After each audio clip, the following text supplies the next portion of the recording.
OK,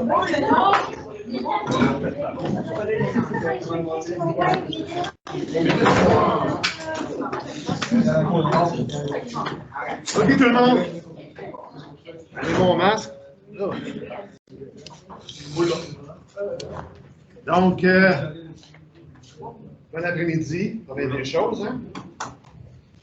On a un petit 2 heures, on finit un petit peu plus tôt, là, avec en cause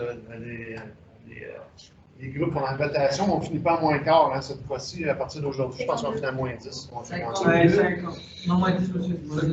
Moins 10. 52, moins 10. On ne s'obstinera pas pour 2 minutes, hein? Ouais, non. Donc, aujourd'hui, on va voir quoi? On va voir, voulez-vous jouer à Dieu avec Windows 10? Non. Non? Tu ne veux pas le contrôler, être le maître?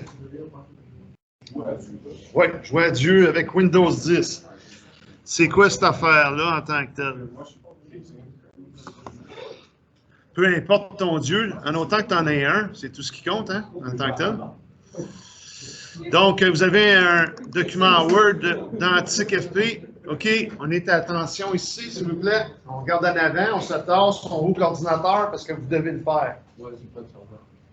Monsieur, Oui. il y a comme un petit problème. J'ai oublié mon ordinateur chez moi, puis comme je ne pouvais pas y aller parce que c'est trop long.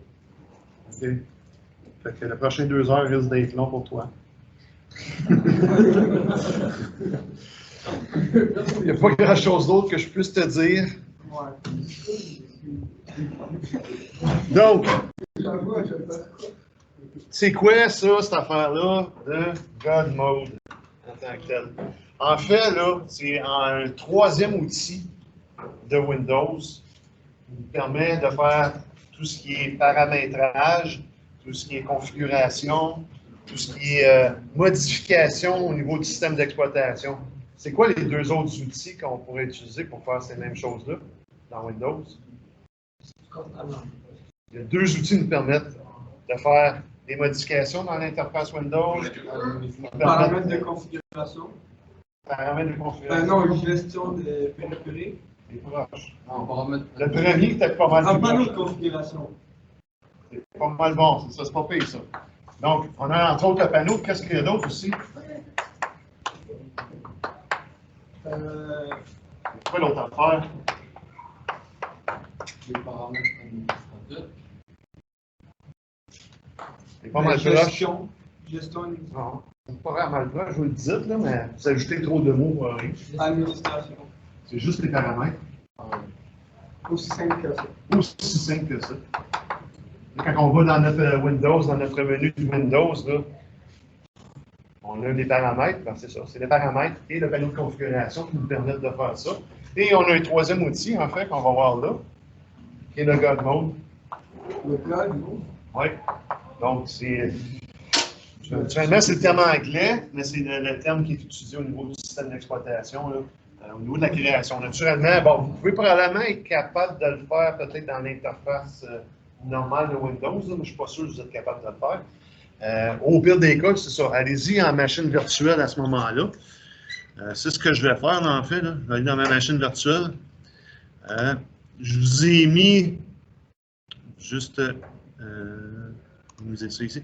Je vous ai mis un site web, là, ou plusieurs sites web, en fait, que vous pouvez accéder à ça. C'est un petit peu ça qu'on vous explique là, au niveau du site web.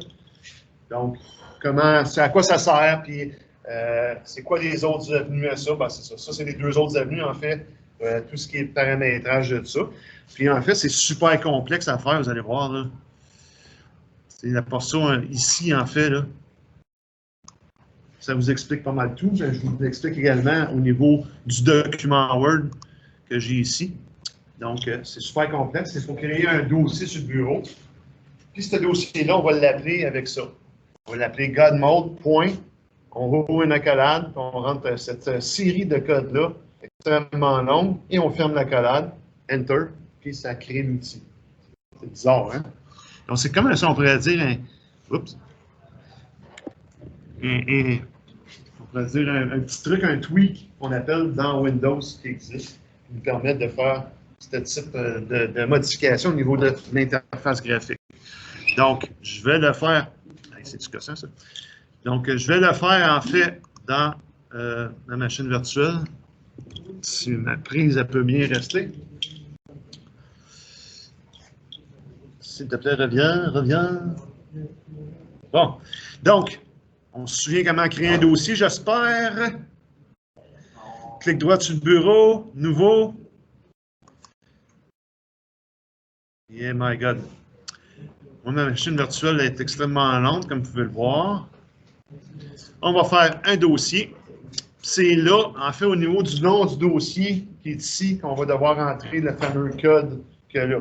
Ce que je vous suggère, c'est peut-être d'ouvrir une page web. C'est plus facile de le faire un copier-coller à ce moment-là là, que d'essayer de taper tout ça, cette information-là. C'est ce que j'ai fait, entre autres, ici. Là. Vous pouvez prendre pas mal n'importe quelle page web en tant que telle. Là. Mettons que je vais aller sur Clubic, ici. Je vais aller chercher le fameux code là, de 5 km de long. OK.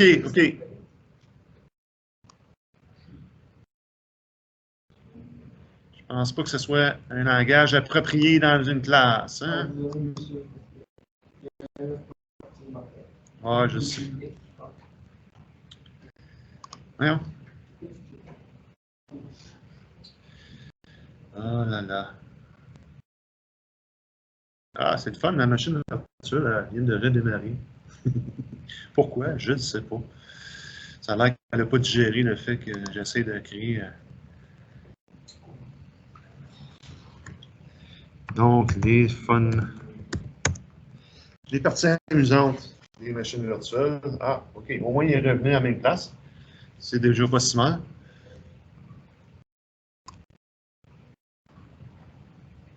Ah, ouais. Un petit peu de misère, par contre.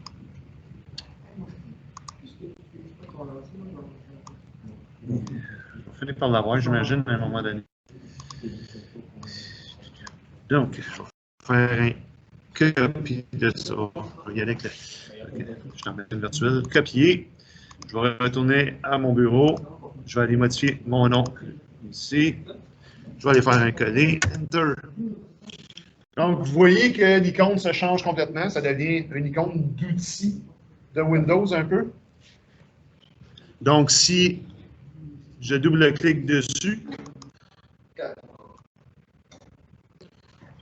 là, vous allez avoir, en fait, là, ce qu'il fait, là, c'est qu'il déploie, en fait, tout ce qu'il y a à l'intérieur du panneau de configuration et tout ce qu'il y a à l'intérieur des paramètres, puis il crée un genre de liste de toutes les choses.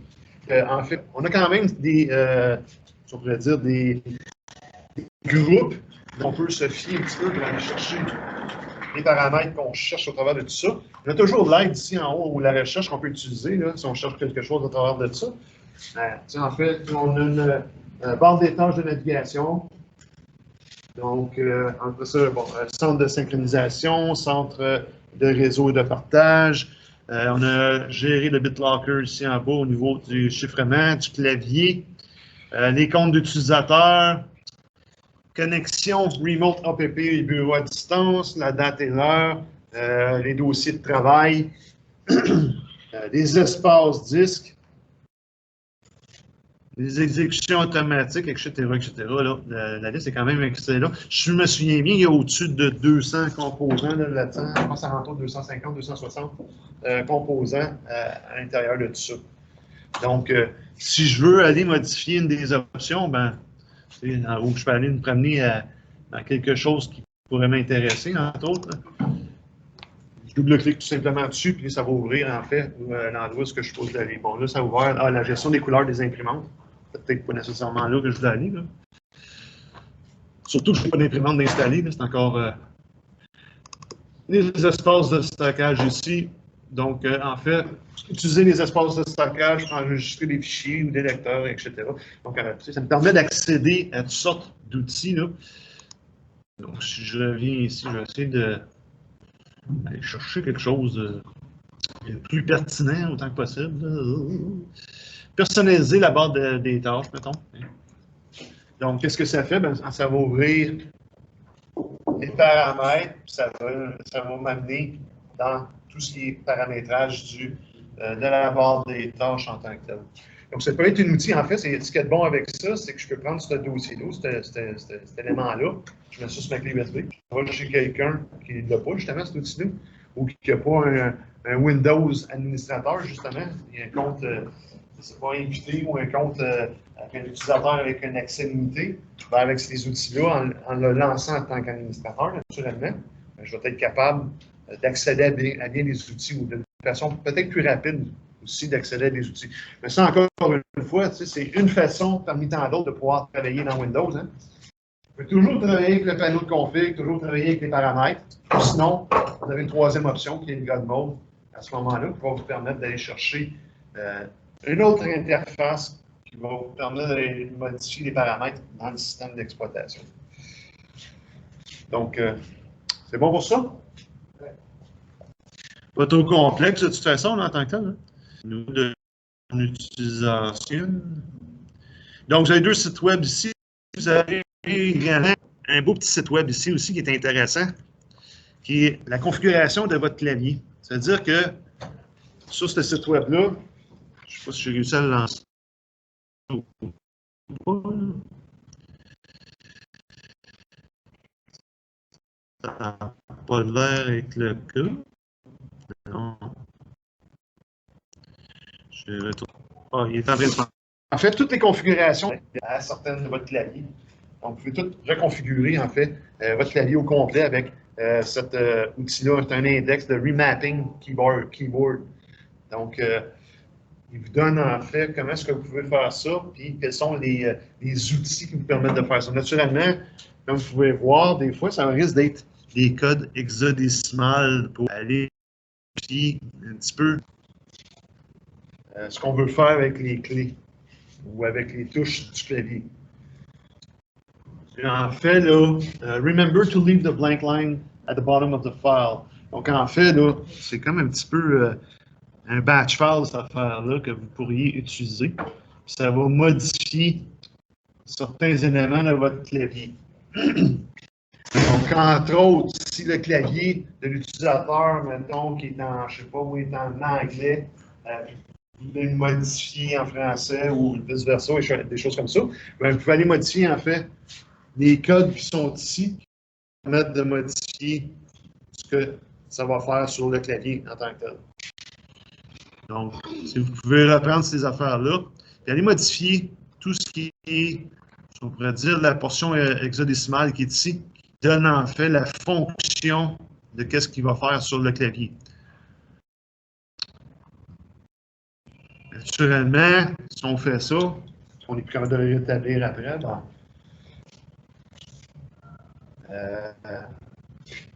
Des fois, c'est juste de switcher en fait, de clavier, de revenir à un autre clavier à ce moment-là.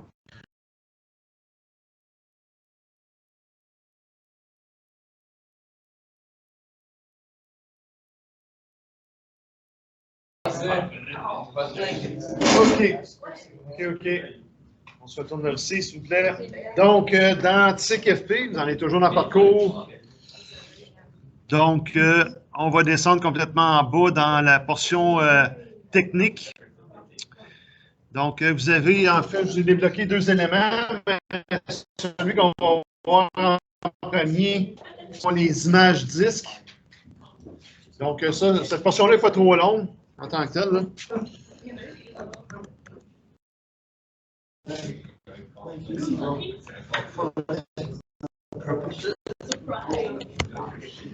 C'est moi augmenter un petit peu la taille de ça ici. On puisse le voir correctement. OK, on arrête de parler, s'il vous plaît.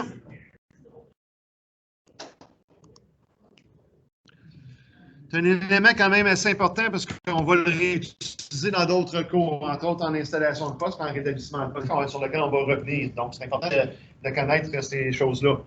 Donc, l'exploitation d'images. En fait, là, c'est des images, on va voir un petit peu c'est quoi. C'est comme si on prenait une photographie du système d'exploitation, puis on le garde dans la réserve au cas où notre système d'exploitation, pour toutes sortes de raisons, soit par des virus, soit par des bugs au niveau du système en lui-même, c'est-à-dire qu'il ne fonctionne plus correctement au niveau de Windows. Ça peut être pour n'importe quoi. C'est sûr, certain, ça, c'est l'utilitaire de Windows. Donc, c'est sûr au niveau des images, ça nous prend déjà un Windows installé pour être capable de faire l'image d'une partition d'un disque.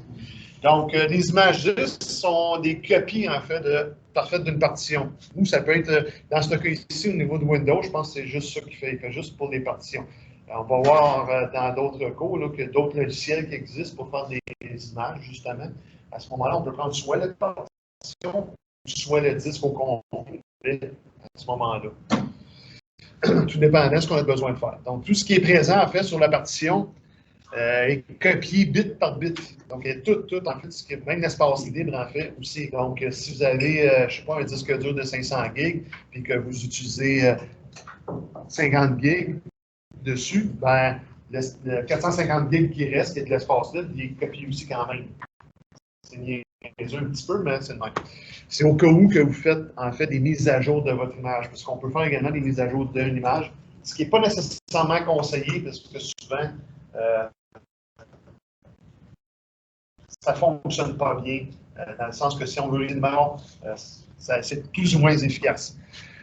Donc, ça permet de restaurer, en fait, entièrement le disque ou de rétablir, en fait, une portion du disque. Ça peut être au niveau des partitions à ce moment-là. Les préalables pour être capable de faire ça, généralement, c'est soit d'avoir au moins soit un autre disque dur ou avoir d'autres partitions. Tout dépendant de ce qu'on veut faire. C'est sûr que si je fais une copie du disque dur, j'ai besoin d'un autre disque dur. Mais si je fais juste une copie, en fait, d'une partition, ben, ça va me prendre au moins une deuxième partition qui va être de la même taille ou plus gros. Oui, juste une question par rapport. Si quelqu'un en face est confirmé positif, on s'en va tout à la maison, right? Je sais pas. Théoriquement, tout le monde se fasse tester. Oh, shit. I don't want to get this. Sorry. Mais ça veut rien dire. Quoique tu peux attendre quand même 14 jours, voir si c'est un effet. Si tu n'as pas d'effet, ben, tu ne l'as pas pogné. Généralement, l'incubation, tu as 14 jours. Si tu développes un mal de gorge, un mal de tête, si tu es paranoïaque, ou, tu vas peut-être développer des choses, là, mais sinon, tu devrais plus en développer. Si tu n'as pas, c'est parfait. Si là, tu ressens des douleurs, quelque chose, tu n'as pas le choix pour que tu le Moi, j'ai un mal de tête chaque jour. Oui, mais tu peux faire la différence entre ce que tu as chaque jour, ce que tu n'as pas, ce que tu pognerais tout d'un coup. Mais généralement, si tu as des mal de tête, c'est parce que tu vas faire vraiment de la fièvre. Non, mais ça fait genre des ans, pratiquement. Yeah, but if it's been there before COVID, it's not bad. C'est ça. Well, I might be the one to get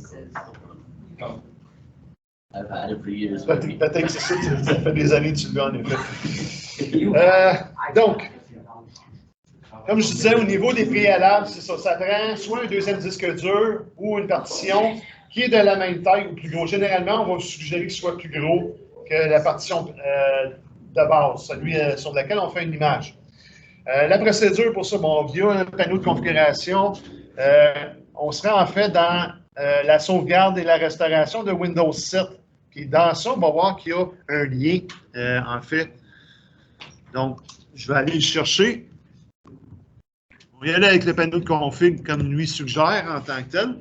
Donc, à ce moment-là, on va aller dans tout ce qui est sauvegarde, qui doit être à quelque part ici. Donc, j'avais sauvegarde et restaurer Windows 7. Et vous avez ici des liens sur le côté gauche qui est de créer une image. L'autre, ça va être plus de créer une réparation du disque système ou de faire un disque de réparation. Ça, on va le faire en fait dans le cours de rétablissement d'un poste. On va se créer une clé USB de réparation. Quoique moi, je vais vous donner d'autres outils, en tout cas, qui est pas mal plus efficace aussi, tant qu'à moi. OK, Nicolas? Donc, si on veut créer une image, en fait, on clique sur le lien « Créer une image », tout simplement. Là, il va faire naturellement la recherche sur quelle image qu'on veut créer, où, quand, comment, etc. Là, donc, une image système est une copie du vecteur. Donc, en fait, il réexplique un petit peu ce que je vous ai expliqué précédemment. Là. Donc, ça fait un petit peu avant qu'il trouve de quoi. Donc, lui, en fait, ce qu'il cherche, c'est à quel endroit est-ce que je vais aller sauvegarder. Donc, là, il me propose le disque dur. Il a trouvé la deuxième partition, en fait, que j'ai. L'espace libre que j'ai. Sinon, je pourrais le mettre soit sur un DVD ou un CD, quoique un CD, ça sera probablement pas assez volumineux pour faire une copie. Là. Sinon, on peut le mettre sur un partage réseau. Si j'avais une clé USB de brancher, je crois que, si je me souviens bien, il est capable de le voir, mais je ne suis même pas sûr s'il voit vraiment un disque dur externe. Mettons, j'aurais un disque dur externe branché dans le port USB. Là.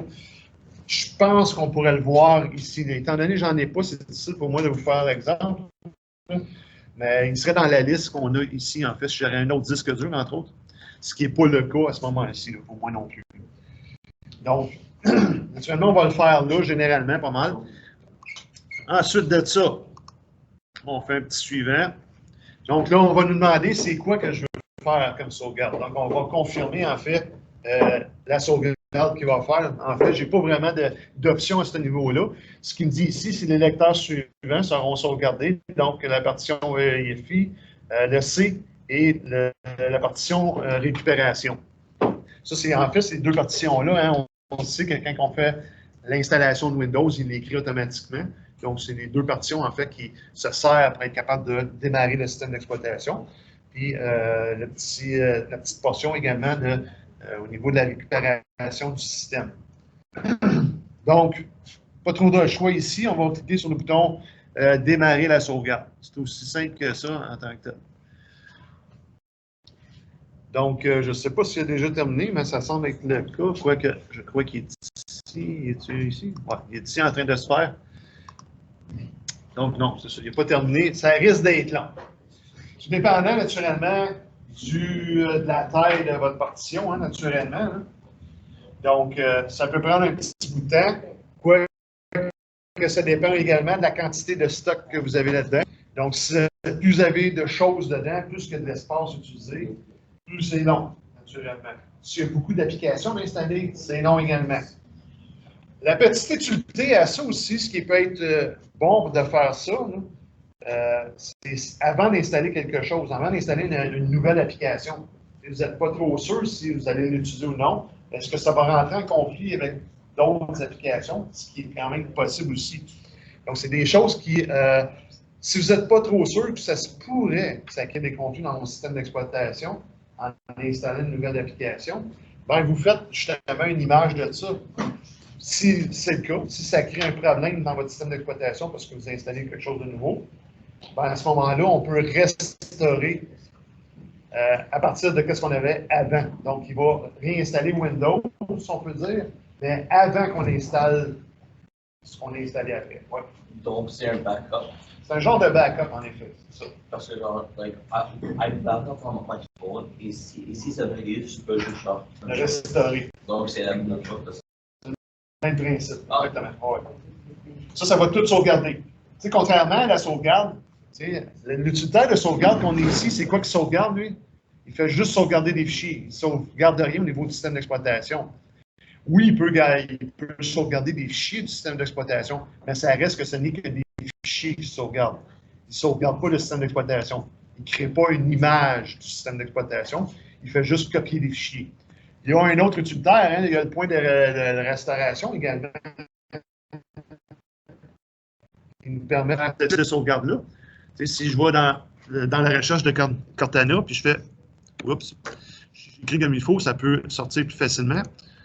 Donc, on peut créer également un point de restauration qui est un petit peu dans le même principe que ça. Donc, encore une fois, ça date de quand même assez longtemps, ces points de restauration-là. Je peux sauvegarder le système d'exploitation également avec un point de restauration. Plus ou moins efficace. Quoique, tu sais, encore une fois, si vous faites juste l'installation de pilote, vous faites l'installation de logiciel, vous modifiez des paramètres dans Windows, puis que ça ne fonctionne pas bien et que ça scrape tout ce que vous avez fait déjà.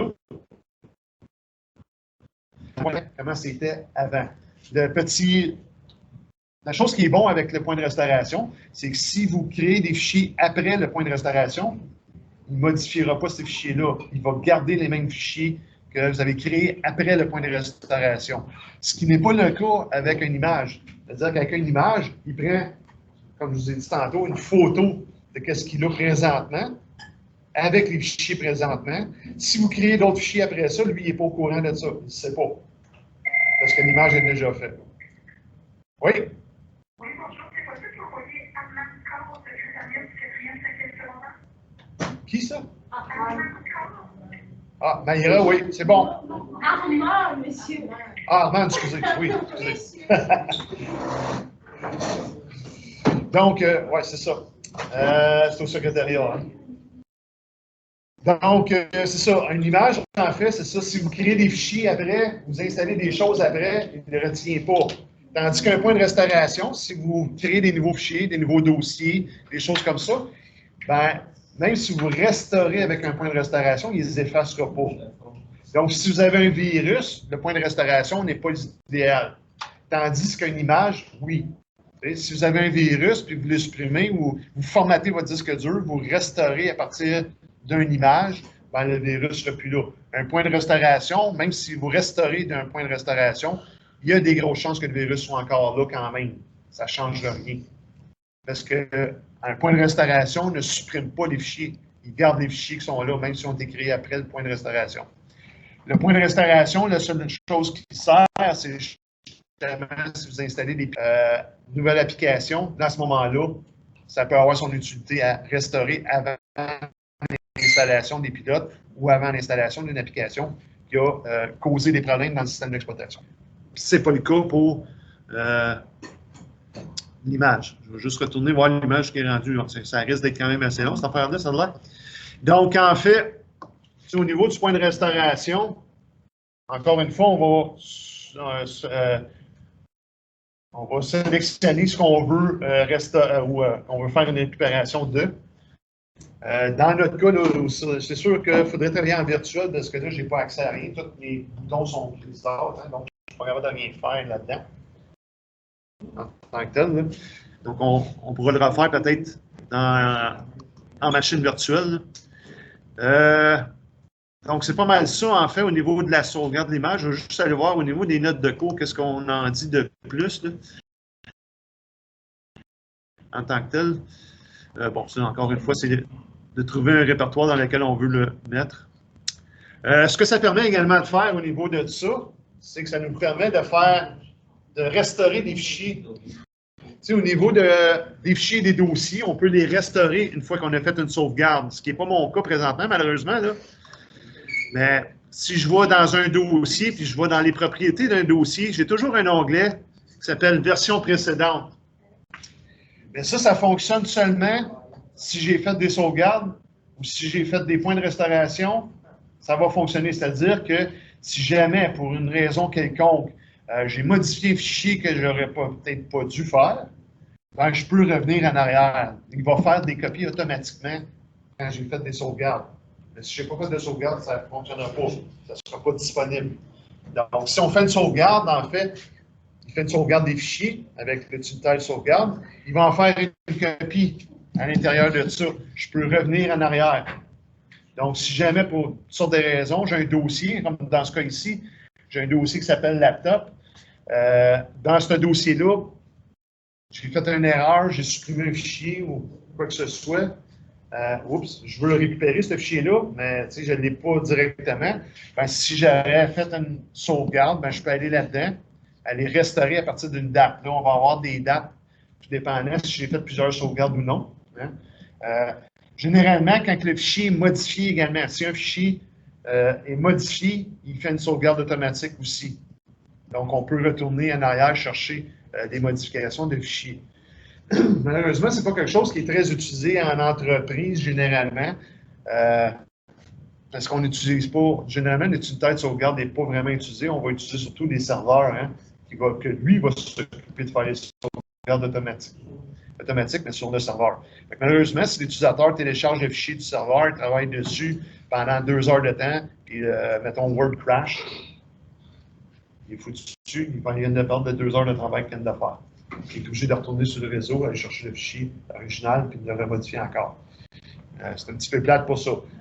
On voit qu'il y a des outils, on va le voir encore une fois un petit peu plus tard, il y a des outils qui existent dans le cours de rétablissement d'un poste. Là. Il y a des outils qui existent qu'on peut récupérer quand même des fichiers qui sont crashés. C'est toujours possible. surtout Word, la dernière version de Word, entre autres, là, ils offrent hein, de récupérer ou de restaurer des fichiers qu'on aurait peut-être fermés sans faire une sauvegarde. Donc, c'est pas si pire pour ça. Donc, généralement, des fois, il va falloir rétablir Word ou des fois juste relancer Word, puis c'est correct. Mais pas toujours le cas. Des fois, Word il décide qu'il ne fonctionne plus du tout. Il n'y a rien d'autre à faire. Donc, des fois, il faut réinstaller ou restaurer Word pour que ça soit fonctionnel. Puis, on va être capable d'aller chercher les fichiers à ce moment-là. Donc, si je retourne ici. Donc, c'est pas mal ça au niveau des images en tant que telles. Une fois que en fait, là, je n'ai pas l'option, mais si je me souviens bien, peut-être dans la portion qui est ici, non. Étant donné que je n'ai pas fait de sauvegarde encore, là, mais généralement, ici en bas, on va avoir une option pour restaurer une image aussi. Mais là, c'est un petit peu ridicule parce que si mon système d'exploitation est planté, je ne pourrais pas faire grand-chose à partir de là.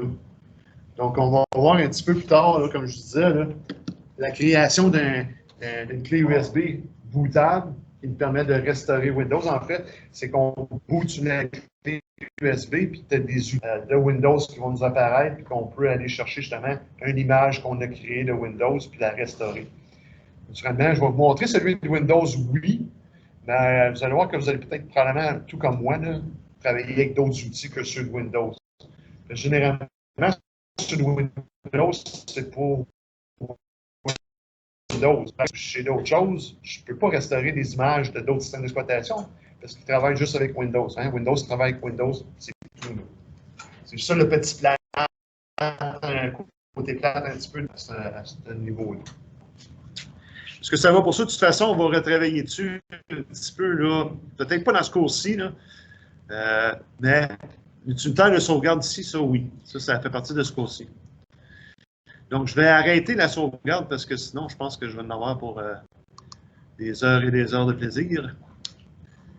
Puis ça risque d'être quand même assez long avant qu'il termine sa sauvegarde.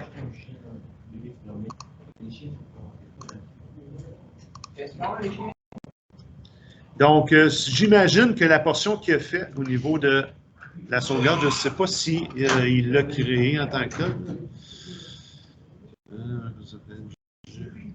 J'ai bien de la stock là-dessus.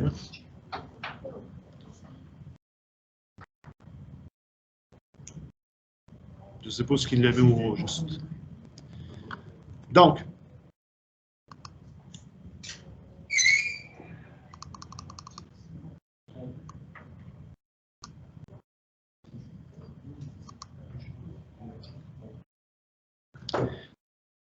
prochain élément, antivirus et pare-feu de Windows.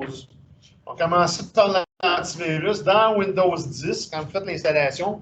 Peut-être que vous ne le remarquez pas, mais si vous allez en fait dans les paramètres de Windows, vous allez voir qu'il y a Windows Defender qui s'installe automatiquement.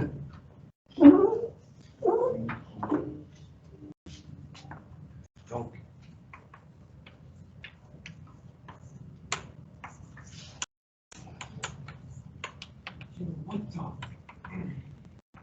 anciennement, le Windows Defender ne s'installait pas automatiquement dans Windows.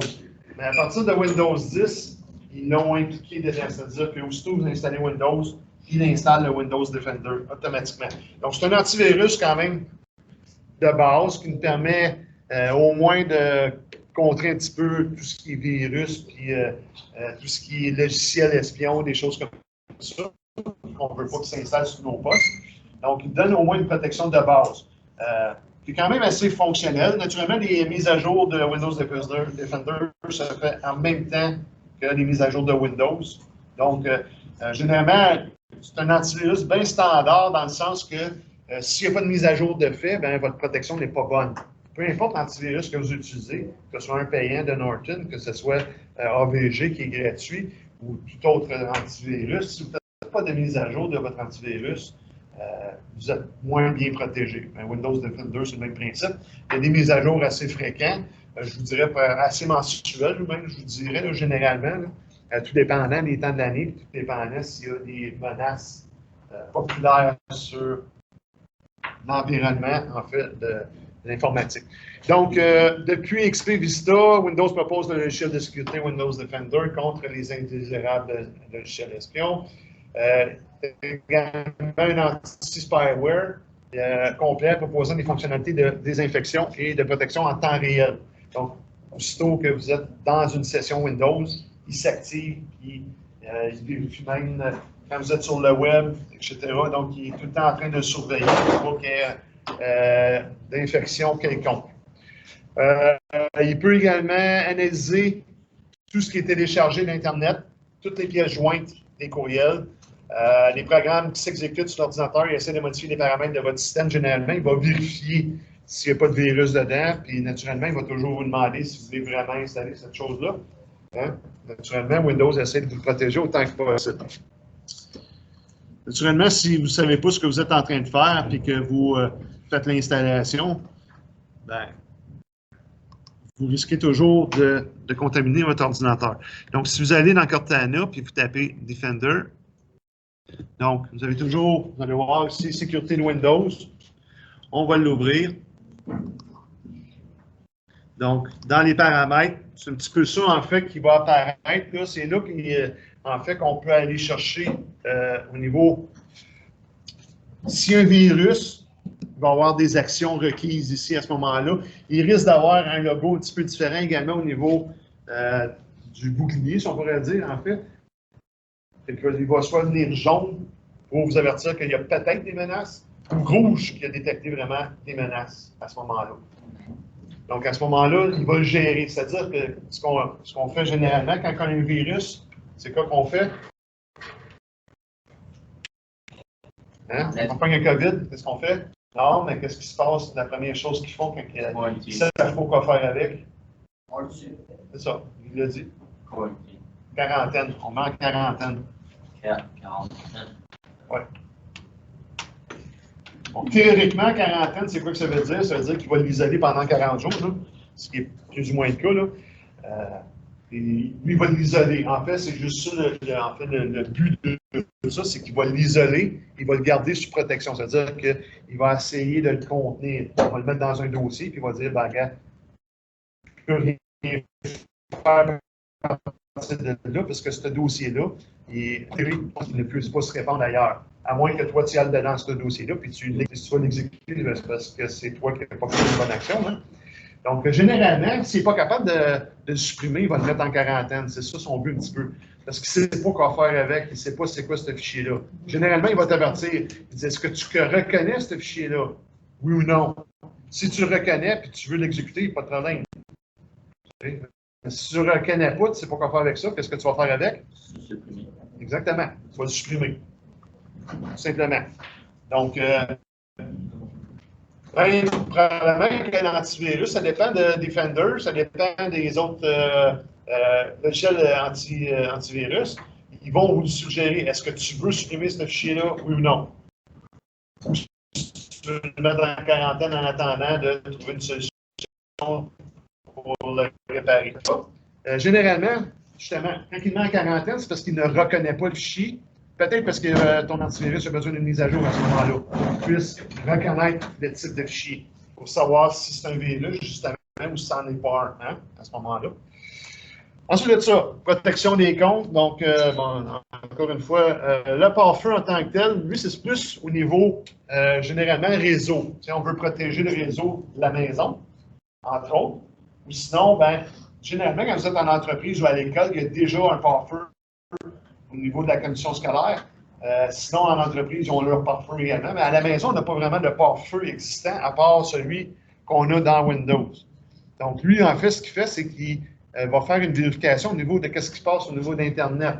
Tout ce qui rentre, tout ce qui sort. Il va prendre en note tout ça. Si jamais il détecte des choses qu'il ne connaît pas, qui rentrent dans votre système, il va dire, oups, attention, j'ai bloqué cette affaire-là parce que je ne sais pas c'est. Donc, il faut l'activer. Entre autres, là, les fameux flash. Tu sais, il y a certaines fois que vous allez, entre autres, jouer à des jeux qui vont vous demander d'activer le flash média. Ben, c'est pour ça. C'est un petit peu ça, c'est la job du pare-feu, en fait. Il reconnaît qu'il y a des flashs qui rentrent d'Internet. Puis pourquoi il bloque ça? Parce que souvent, les virus rentrent par des flashs, justement. Donc, il va détecter qu'il y a un flash qui rentre. Il va dire, oh, attention, là, un flash qui veut s'activer. Est-ce que tu le laisses faire? T'sais? Vous allez avoir l'option généralement de bloquer ou de ne pas bloquer. Donc, à ce moment-là, si vous voulez jouer à votre jeu, vous allez faire quoi? Vous allez ne pas le bloquer. Donc, vous allez pouvoir lancer le jeu en tant que tel en faisant pas bloquer. Il va activer le jeu. Sinon, si vous voulez bloquer, vous ne savez pas c'est quoi, faites bloquer, ben, ça va bloquer en fait l'accès à ce flash-là dans votre système. Donc, à l'intérieur de tout ça, j'essaie de voir un petit peu, là, ben, vous avez entre autres, je pense qu'on avait parlé un petit peu des options de contrôle parental, elles sont là-dedans également. On peut aller voir ici au niveau des performances et de l'intégrité de l'appareil, c'est-à-dire qu'il y a des petits éléments là-dedans qui peuvent nous permettre de voir en fait ce qui se passe au niveau de la santé de votre système en tant que tel. Donc, il y a toutes sortes d'outils là-dedans qu'on peut aller voir. Là, naturellement, il n'y a pas détecté aucun problème dans mon cas présentement. Là. Heureusement pour moi aussi. Là. Au niveau du pare-feu, en fait, vous avez toutes les liens sur le côté gauche, là, pour accéder aux activités. Là, comme vous voyez ici, le pare-feu est désactivé. Fait que je ne suis pas protégé présentement au niveau de mon laptop. Pourquoi? Ben, parce que souvent, aussi au niveau du laptop, ben, ça c'est au niveau du domaine. Je ne suis pas sur un domaine en tant que tel, tout de suite important. Je ne suis pas sur un réseau privé. Je suis sur un réseau public présentement, celui de l'école. C'est probablement pour ça qu'il est désactivé. Réseau public, donc lui est activé. Donc en fait, il protège du réseau de l'école présentement. Donc si jamais il y a des élèves à quelque part ailleurs qui ont téléchargé des virus, puis qui là, ils sont en train de se répandre partout sur le réseau de l'école, ben, théoriquement, mon Defender devrait me défendre de ça, s'il reconnaît le virus naturellement.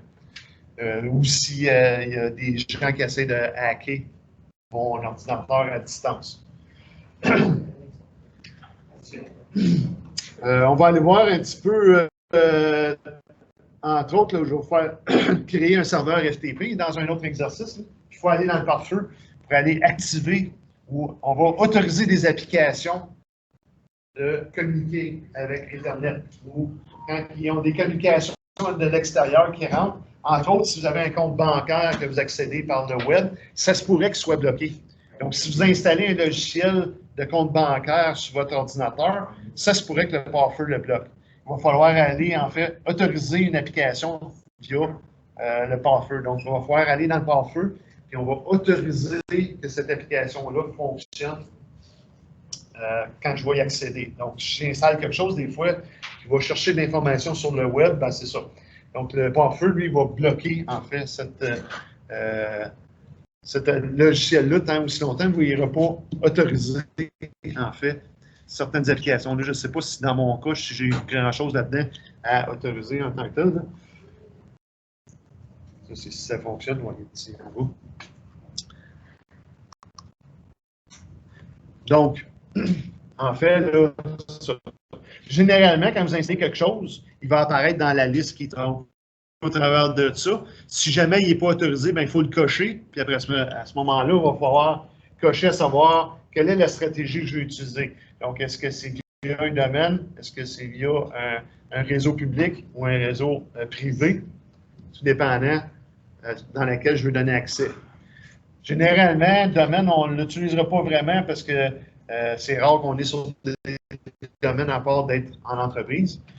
Sinon, public ou privé, si vous voulez avoir accès seulement à la maison et non ailleurs, bien, vous cochez privé. Donc, quand vous allez être sur un réseau privé, à ce moment-là, vous allez avoir accès à l'application. Mais si vous êtes sur un réseau public ou domaine, il ne donnera pas l'accès à ce moment-là. Donc, pour être capable, en fait, d'aller cocher ces options-là et de les activer, il faut aller cliquer sur le bouton « Modifier les paramètres » ici en haut. Puis après ça, on va avoir accès au tableau en tant que tel pour aller donner les instructions en tant que tel. Donc, si je vais activer les propriétés ici, là, vous voyez que tout est changé de couleur, tout était gris, là, c'est rendu tout noir. Donc, je peux aller, en fait, sélectionner quelque chose, puis je peux aller autoriser une autre application. Donc, je peux aller, en fait, ajouter d'autres applications à l'intérieur de ça pour autoriser, vu qu'il n'est pas dans la liste, admettons, ben, je pourrais rajouter quelque chose là-dedans.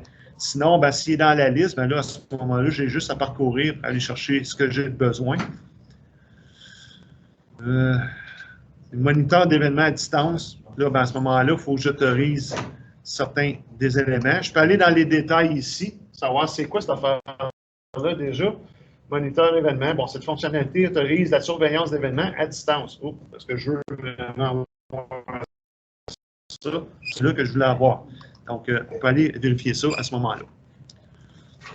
Une fois que c'est fait, il faut absolument aller en bas ici pour aller cliquer sur OK. Une fois qu'on a complété, on a modifié des paramètres au niveau des accès, au niveau du pare-feu, hein, naturellement. Si on a donné des accès, mais il faut aller cliquer sur OK pour que ça s'applique. Ça se pourrait également qu'on vous demande de redémarrer l'ordinateur, ce qui est quand même assez fréquent aussi, pour qu'il soit capable de l'introduire dans le système. Il va probablement vous demander de redémarrer l'ordinateur à ce moment-là. Donc là, à ce moment-là, ça va l'appliquer correctement au niveau de la protection, au niveau du système, au niveau du firewall, au niveau de l'antivirus. Oups. Je ne vois pas du tout où j'étais. Donc, j'essaie de rouler cette affaire-là. Donc, en fait, le reste, je n'embarquerai pas nécessairement en profondeur là-dedans, mais en fait, au niveau de l'analyse, s'il détecte un virus, ben là, on vous parle ici, c'est quoi qui se passe au niveau de l'analyse dans Windows. Si jamais il identifie un virus à quelque part, généralement, il devrait vous donner le chemin, à quel endroit il est situé ce fichier-là, puis qu'est-ce que vous voulez faire avec. Est-ce que vous voulez le mettre en quarantaine, le supprimer? Le petit hic avec la suppression de ces fichiers-là, des fois, là, surtout un virus, c'est qu'il est actif, dans le sens que vous ne pouvez pas le supprimer. Il va vous dire, il va donner un message comme quoi qu'il est présentement actif, le virus. Fait que tu ne peux pas le supprimer. C'est comme si c'est un service qui roule. Donc, on ne peut pas le supprimer aussi longtemps qu'il roule. Fait que le seul moyen de le supprimer à ce moment-là, c'est qu'il faut redémarrer Windows. Puis là, il faut partir à ce moment-là, ce qu'on appelle en mode sans échec. Ou on part en CMD, un des deux. C'est-à-dire qu'on va partir donc, au niveau du redémarrage.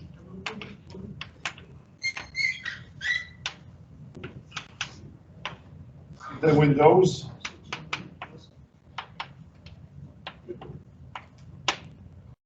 Bon. C'est soit qu'on va aller en mode sans échec. Pourquoi le mode sans échec, en fait?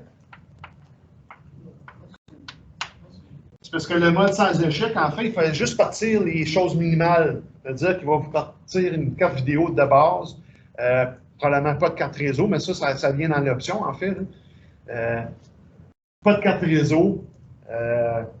Beaucoup de choses comme ça, en fait. Il n'y a pas grand-chose qui va partir. Ça va juste vous donner un système d'exploitation fonctionnel de base avec votre souris. Puis à ce moment-là, vous allez pouvoir naviguer dans l'arborescence où il était situé le virus. Là, vous allez pouvoir le supprimer parce qu'il n'est pas actif. Sinon, si vous n'êtes pas capable de le faire via ça, ben là, on va aller en CMD, donc en ligne de commande. Donc, encore une fois, il y a une option là, au niveau du redémarrage qu'on appelle la fonction F8. C'est-à-dire qu'on redémarre Windows puis on taponne sur F8 tant aussi longtemps que le menu en fait, de redémarrage de Windows n'apparaîtra pas puis qu'il va nous offrir des options de soit démarrer en mode sans échec ou soit démarrer en mode sans échec de CMD, soit de redémarrer Windows normalement. C'est pas mal les options qu'il va offrir. Si on démarre en CMD, bien là, on est en ligne de commande. Encore une fois, carte vidéo très, très, très basique. Pas de réseau, des choses comme ça. Donc, on peut se déplacer dans le répertoire où on a identifié qui était où le virus, qu'on peut aller le supprimer à ce moment-là. Vous allez voir que dans le cours de rétablissement d'un poste, oui, on va utiliser ça. Mais le problème avec les virus, c'est qu'ils ne vont pas se situer dans une seule place. Ils vont aller se copier un petit peu partout. Au cas où, justement, tu as l'effacer là, mais là, il est ailleurs. Quand vous allez redémarrer Windows, il va recopier son virus où ce qu'il veut. Il va le relancer en tant que tel. Donc, ça, c'est un petit jeu avec lequel je vais jouer avec vous aussi un petit peu dans le rétablissement. Les virus que je vais vous donner, je vais les placer à différents endroits.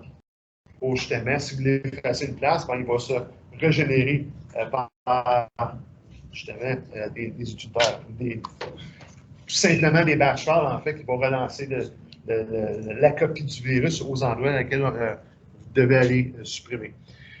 Donc, dans l'analyse, en fait, là, de Windows Defender, c'est ça. Il va vous identifier des fichiers qui pensent être infectés, à quel endroit, qu'est-ce que vous voulez faire avec ce fichier-là en tant que tel. Naturellement, s'il n'est pas actif, ben, dans l'interface de Windows, on va être capable de le supprimer, mais s'il est actif, on ne peut rien faire dans l'interface de Windows. Donc, il va falloir utiliser ces outils-là à ce moment-là.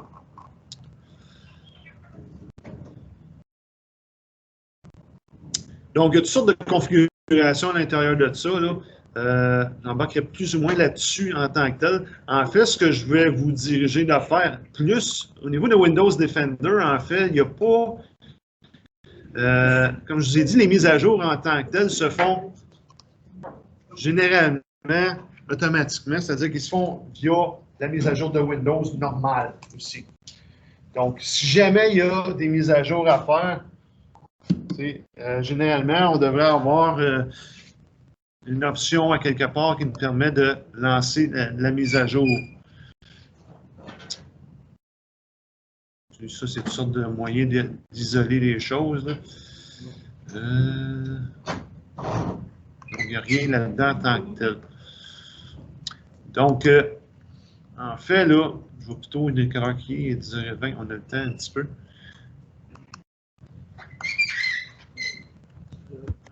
Naturellement, là, je vais vous conseiller d'aller travailler surtout en Hyper-V là, pour faire les exercices hein, comme d'habitude, parce qu'on a vu tantôt avec Marc-Yvan que des fois, on n'a pas accès à tout ce qu'on voudrait avoir accès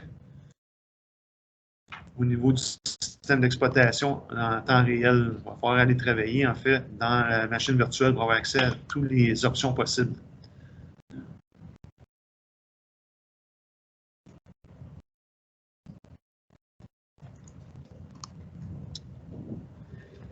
Je vais essayer de voir ici, est-ce que Windows Defender... Okay, je n'ai pas mis d'exercice.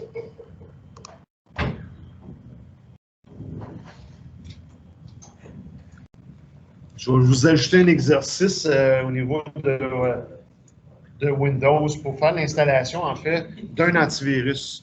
Je vais vous faire travailler avec un autre antivirus, en fait. Donc, en fait, vous pouvez prendre celui pas mal que vous voulez en tant que tel. Là. Je vais vous dire que, bien franchement, que d'un à l'autre, il n'y a pas une grosse différence au niveau des utilisations d'un antivirus à l'autre. Ce ne sera pas bien long. Je vais changer ma fenêtre de Windows. Donc, dans ma machine virtuelle, je ne me souviens pas si je l'avais déjà fait ou non, je ne crois pas. Donc, naturellement, il faut que votre machine virtuelle soit disponible pour accéder à Internet. Est-ce que vous en souvenez comment accéder à Internet via votre machine virtuelle? Juste aller l'activer, en fait. Donc, je vais vous le montrer vite, vite, là. Quand tu démarres ta machine virtuelle, là, tu vas aller dans Fichier, Paramètres. Tu vas avoir cette fenêtre pareille. Tu t'en vas, en fait, au niveau de ta carte réseau ici. Donc, de ta carte réseau ici. Il faut que l'option ici, en haut, soit Default. Faites OK, ça va l'appliquer et ça va activer Internet dans votre machine virtuelle automatiquement.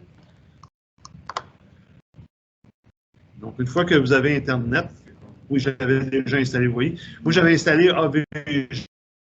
Qui n'a pas l'air d'être actif ici, là. On va lancer voir. Donc, AVG en tant que tel, ça ressemble un petit peu à ça, mais en fait, peu importe l'antivirus, que ce soit Norton, que ce soit Kaspersky, ils sont pas mal tous pareils, je vous dirais. Il n'y a pas une grosse différence d'un à l'autre, dans le sens que vous allez souvent voir d'un bord ou de l'autre. Vous voyez qu'ici en bas, en fait, on voit les mêmes options. Ça veut dire que informatique, l'ordinateur est protégé, le web et le mail est protégé. L'antipiratage, il n'est pas activé parce que naturellement, ça, c'est une version payante à ce moment-là. La confidentialité est non protégée, puis les paiements n'est pas protégé parce qu'il faudrait que je fasse une mise à jour de mon système de mon antivirus pour qu'il soit, on pourrait dire, plus élevé au niveau de son utilisation. Donc, il faudrait que je paye pour ces options-là. Mais ça reste que généralement, on va aller dans les menus. Et dans les menus, bien, naturellement, on va avoir les paramètres ici. Et on va avoir dans les premières options ici, là, donc, on a l'onglet général, protection basique et outils. Dans l'onglet général, on a les mises à jour. Puis là, on a deux types de mises à jour différents ici, en fait. Donc, vous avez des mises à jour au niveau des antivirus, puis vous avez des mises à jour au niveau de l'application en tant que telle. Donc, oui, il faut faire les deux généralement. Donc, moi, ce que j'ai fait, on a trois options. Une mise à jour automatique, c'est-à-dire qu'il va s'occuper lui-même de faire ses mises à jour. Il ne vous posera pas la question. Ou sinon, vous avez l'option de demander lorsqu'une mise à jour est disponible, c'est-à-dire qu'il va vous notifier que il y a des mises à jour qu'il faudrait peut-être que tu fasses. Il va vous le demander avant de le faire. Ou sinon, vous avez des mises à jour manuelles. Donc, en fait, que vous allez vous-même aller faire des mises à jour. Je sais pas, une fois par mois, une fois par semaine, une fois par 2 semaines. Ça, c'est un petit peu vous qui va décider de ça à ce moment-là. Donc, si vous ne voulez pas trop vous casser la tête, moi, je vous suggérerais plutôt d'aller avec demander lorsqu'une mise à jour est disponible. C'est-à-dire qu'il va vous avertir, hey, une mise à jour à faire, est-ce que tu veux le faire ou non? Puis là, ça va être à vous de dire oui ou non. Je la fais tout de suite, ou je la fais plus tard, ou etc. Naturellement, il faut se rappeler qu'il y a une mise à jour à faire. Même principe là, avec cette portion-là, en fait, là, au niveau de l'application, on a les mêmes options. C'est-à-dire une mise à jour automatique, demander lorsqu'une mise à jour est téléchargée, demander lorsqu'une mise à jour est disponible, et la mise à jour manuelle. On peut le faire également via un serveur également. Donc, ça peut être un serveur qui va s'occuper, en fait, de faire les mises à jour, puis il va les mettre là-dessus. Après ça, il faut se connecter au serveur pour aller chercher les mises à jour à ce moment-là. Généralement, c'est parce que c'est un serveur avec un proxy, donc il va avoir une adresse IP fixe à ce moment-là. Ou sinon, il va avoir une adresse HTTP. On n'embarquera pas aussi loin que ça.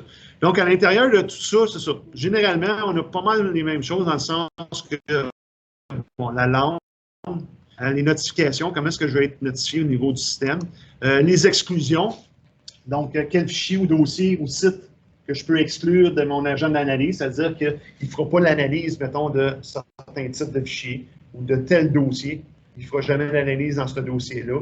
Donc, je peux configurer ça à l'intérieur de ça. Donc, en fait, il n'ira pas voir s'il y a des virus dans ce dossier-là. Bon, est-ce que c'est une bonne affaire? Peut-être pas nécessairement non plus d'exclure des fichiers des dossiers. Hein? Mais ça peut être le cas pour des sites web. Par exemple, il y a certains sites web que c'est notre site web, entre autres, qu'on ne veut pas qu'ils fassent des analyses sur notre site web parce que j'ai déjà un serveur qui s'occupe de faire l'analyse sur mon site web. Donc, j'en ai pas de besoin. Puis en même temps, ben, ça peut ralentir votre site web. Ou s'il y a des flashs dans votre site web, ben, ça va empêcher les flashs de fonctionner. Hein? Donc, à ce moment-là, je peux inclure une exception au niveau de ça. Je vais mettre mon site web à moi, qui est personnel, ou de l'entreprise pour dire, regarde, tu ne fais pas de scan quand ce site web-là apparaît. Là, on peut bloquer des choses. On peut bloquer des applications avec lesquelles on ne veut absolument pas que ce soit faisable de télécharger ça ou de les faire silence automatiquement en tant que tel. On peut créer des mots de passe pour la mise à jour. Ça va être plus au niveau de la gestion, en fait, de l'antivirus. On ne veut pas, mettons, que vous installez l'antivirus sur un utilisateur à la maison, puis vous ne voulez pas qu'il aille jouer là-dedans. Vous mettez un mot de passe sur l'antivirus. La seule chose qu'il va pouvoir faire, c'est peut-être les mises à jour, puis encore là, peut-être qu'il faut qu'il vous appelle pour vous dire « Hey, j'ai besoin de faire des mises à jour. Ah, c'est-tu plate? Moi, je te charge 40$. Je vais aller faire des mises à jour. Ça va prendre 5 minutes. C'est-tu plate? Payer 40$ pour 5 minutes de travail. Je sais, c'est dur la vie de technicien, mais c'est ça des fois. Ensuite de ça, la confidentialité, la vie privée. Donc, il y a des options au niveau de ça, là, savoir comment nous traitons vos données, consulter notre politique de confidentialité, pour découvrir les catégories des données que nous traitons, consulter les politiques de produits. Donc, en fait, c'est Pour protéger en fait vos données, savoir est-ce que d'autres gens pourraient y avoir accès, soit via des réseaux, des choses comme ça. Là. Si jamais il y a des bugs au niveau de l'application en elle-même, qui peut être causé par un virus, entre autres, là, mais, en fait, il y a en fait des options pour être capable de travailler sur certaines résolutions de problèmes au niveau de AVG si jamais, pour X raison, il devient non fonctionnel. Ça, des virus, des fois, oui, ils vont faire ça. C'est qu'ils vont s'assurer d'attaquer votre antivirus d'abord pour le désactiver. Puis après ça, ben, il va pouvoir se proliférer tout partout. Hein, il va pouvoir se répandre tout partout dans votre système.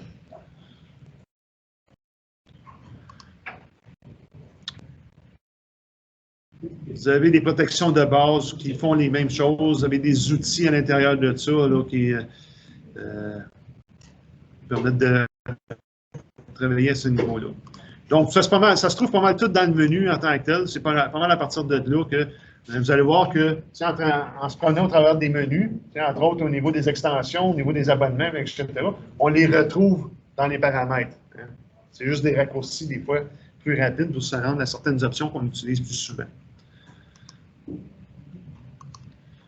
Oups.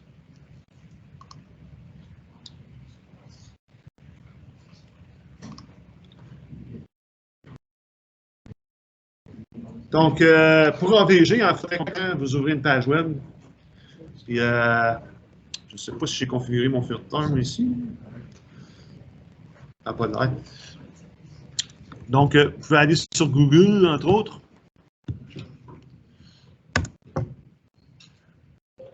Puis, vous lui dites AVG, simplement.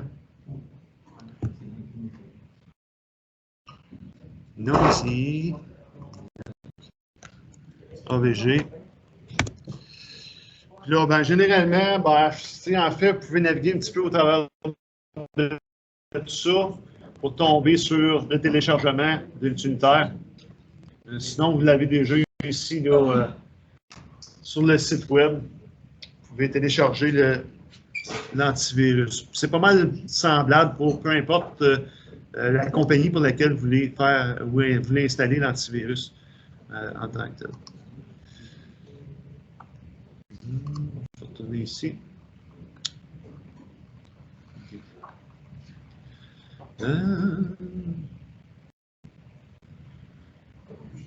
Donc, ici, on vous parle de plusieurs sites différents. Le pare-feu, ben, ça, je vous en ai parlé un petit peu déjà. C'était quoi? De façon imagée, ça ressemble un petit peu à ça, le pare-feu, là, en fait. Vous avez Internet d'un côté, vous avez un mur, un mur. Puis vous avez votre ordinateur. Donc, le firewall, ben, ou le pare-feu, c'est un genre de mur qui protège votre système d'exploitation d'intrusion que vous ne voulez pas nécessairement avoir. Blablabla. Donc, ça, c'est comment y accéder, etc., etc. Pas mal ça, je pense, globalement. On a fait le tour de tout ça. Ça, en fait, c'est dans Windows 7, ça n'est pas dans Windows 10. Vous allez jouer un petit peu plus dedans dans un autre cours que celui-là ici. Là. Donc, je vais juste le voir pour le voir. Je pense qu'en réseau, vous allez aller un petit peu plus loin à ce niveau-là. Les configurations d'antivirus en tant que tel. Il me semble qu'il n'y avait pas d'exercice extra, en effet.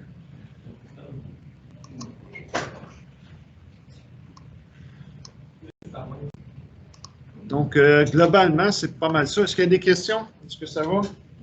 En fait, c'est de jouer dedans, hein, puis plus ça que d'autres choses. L'antivirus, c'est ça, je vais vous faire pratiquer là, plus l'antivirus que le pare-feu en tant que tel. Je vais vous donner un petit exercice d'installation en machine virtuelle. Hein, ça se pourrait qu'en réel, il ne vous laisse même pas rien installer non plus à ce moment-là. Un petit peu bloqué pour ça, donc on va le faire en machine virtuelle. Autre chose, je vais sur. Vous savez qu'il va y avoir des établis ici tout le tour. Hein? Donc, malheureusement, ça va un petit peu écraser la classe. Hein? On serait supposé d'avoir ça sur une opération de chacun. En tout cas, ça devrait être comme une table. Simplement. Ça va te prendre. Je ne peux jamais dire de date parce que ça reste qu'on est dans une commission scolaire et c'est eux qui le font. Hein? Disons que d'ici le mois de juin, ça va être fait. Ok. Ben, ça devrait être quand même assez rapide parce qu'on a déjà les PC. Ils vont dessus un petit peu comme dans le A216, on a déjà les PC. Est-ce que c'est au niveau ou plus vieux? Quoi, les PC? Je ne sais pas, je ne les ai pas vus, mais d'après moi, vu qu'ils viennent les acheter, ils les acquis. Ah, il est Non, je pense que juste une écran ce fois-ci. Ah, that's ça. L'utilité des deux écrans, ils l'ont pas trouvé, puis moi non plus, j'ai jamais trouvé c'était quoi la raison. Normal. Ils se sont rendus compte pourquoi on a deux écrans. Ils nous ont demandé pourquoi on a deux écrans. Je ne sais pas si c'est d'autres qui avaient deux écrans comme nous. Nous, on n'a pas demandé deux écrans. Mais c'est plus parce qu'on peut les faire ça sur un écran. Tu vas pouvoir- Ouais.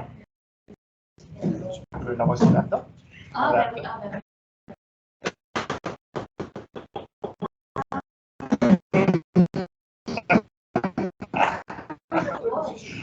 Mais ça prend la lecture.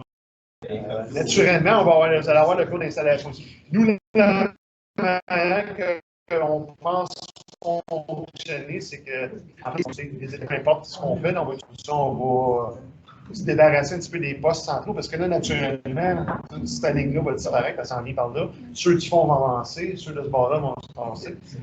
Vous allez être un petit peu plus compact, c'est ça. Vous allez être vraiment plus proche l'un de l'autre, hein, en tant que tel. C'est sûr qu'un petit peu d'espace là et là qu'on va, vous allez pouvoir exploiter, en fait, là, dans le corps du coin. Là, mais anyways, on peut juste rester là-bas. ben, c'est ça. Vous allez, pour les cours d'informatique, c'est là que vous allez aller. Non, ouais, mais. Pour les autres cours, nous autres, on ne gérera pas ce qui se passe dans les autres cours, ça va rester au courant. Mais... Ah oui, mais ouais. Ton microphone est actif. Ouais, c'est pas grave. Pourquoi? Pour t'enregistrer, ouais, mais rien dit que tu dis. Oh. Oh! Got you, hein? Donc, pour ceux qui n'ont pas terminé, il faut absolument terminer l'informatique. Il n'est pas long, là, il n'y a pas 40 questions. Là. Ben non, l'informatique, il n'est pas là. Je pense qu'il y a quoi, 13 questions, là, facile en plus. Là. Est-ce que je peux le remettre ce soir? Oui, tu peux le remettre ce soir. Parce que non, mais je déteste sur le trackpad. C'est comme. Pourquoi t'as pas de souris? Parce que j'ai. C'est genre empêché à me pousser. Parce que j'ai genre 25 câbles. J'ai pris genre un fil, j'ai attaché. Et c'est comme ça, c'est genre. J'attends une autre? J'attends une autre? C'est même pas 10 $. Une souris avec un fil, c'est même pas 10 $. Ou à peu près 10 $. Ou sinon, tu peux acheter, tu as deux versions de souris sans fil. Moi, c'est le Bluetooth, celui-là. J'ai payé 30 $. Ceux avec la port USB, je pense, sont 40-50 $. I've said to buy le nouveau iPad et c'est vraiment expensive. Ouais, mais achète pas des iPads, non. Non, mais Hein? c'est pour faire des notes. Parce que genre, les prendre J'aime pas un produit Apple, nous, c'est trop cher pour rien, puis ça sert pas à plus. J'aime les processeurs. Et aussi,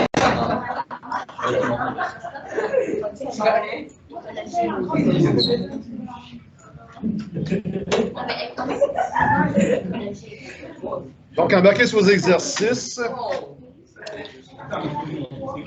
Il reste un petit 10 minutes, là. Yes. Vous voyez, genre de Office et tout ça, ça, c'est vraiment bon maintenant. Like Windows and everything on iOS, c'est genre mieux que le desktop. Ben, dans mon opinion. Ouais, c'est ça, ça reste juste une opinion. Ouais, mais c'est genre, it's so refined, c'est vraiment bon.